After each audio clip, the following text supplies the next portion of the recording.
pantauan kami berdasarkan kondisi terkini ya, saat ini bisa disimpulkan bahwa hilal di Provinsi NTB tidak terlihat dari hasil Rukyatul Hilal ya. Jadi secara umum faktor-faktor yang mempengaruhi adalah kondisi ufuk yang tertutup awan, dan yang kedua adalah tinggi hilal yang masih sangat rendah, yaitu sekitar 3,5 derajat. Demikian Mas.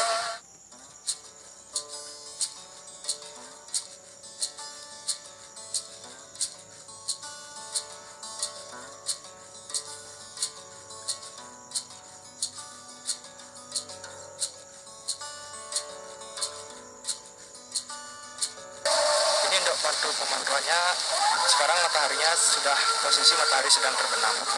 Jadi kita sekarang teleskopnya sudah mengarahkan ke bulan. Namun karena tertutup awan, jadi bulannya hilalnya masih belum nampak di sini. Tidak bisa kita melihatnya karena tertutup awan. Nanti malam ini sekitar jam 19 akan ada sidang isbat di Jakarta. Karena di Jakarta sidang isbatnya pun terbatas, sama kayak kita di sini, Rukyatul Hilalnya terbatas. Akan dihadiri oleh Pak Menteri, Pak Wamen, Komisi 8 Kemandungan MUI. Kemudian dari Ormas itu, dari Rio, nanti ya, seperti telekonferen gitu ya. Nah, adapun tadi di pertanyaannya ada yang memulai puasa hari sebelumnya, kami di luar kemampuan kami kalau itu ya. Artinya kalau kita dari pihak kantor wilayah Kementerian Agama itu tetap menunggu dari keputusan dari pemerintah pusat, dalam hal ini Kementerian Agama, hasil sidang isbat yang dilaksanakan pada malam hari ini. Tapi insya Allah untuk pelaksanaan puasa itu ya, jadi kita akan bersamaan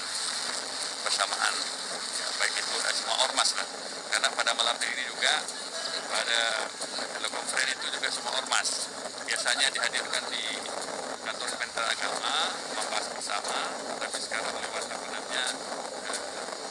video call telekonferen itu. Tapi insya Allah jadi pelaksanaan ibadah puasa kita akan mulai besok secara bersamaan.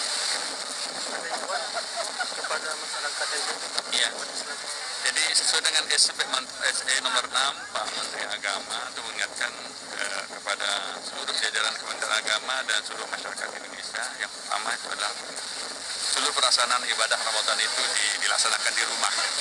Bukan tidak terawih, tapi terawihnya di rumah. Kemudian mungkin tadarus di rumah dan sebagainya, sampai menunggu nanti juga mungkin di lebarannya, mungkin bagaimana bentuknya, kita tidak tahu persis.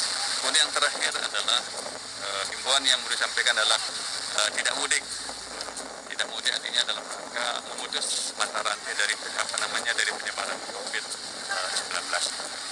Itu harapan kami kepada masyarakat Nusa Tenggara Barat, tentunya sesuai dengan edaran SE nomor 6 Pak Menteri Agama, itu semua pelaksanaan ibadah Ramadan itu termasuk tarawihnya, kemudian tadarusnya dan lain-lain itu dilaksanakan.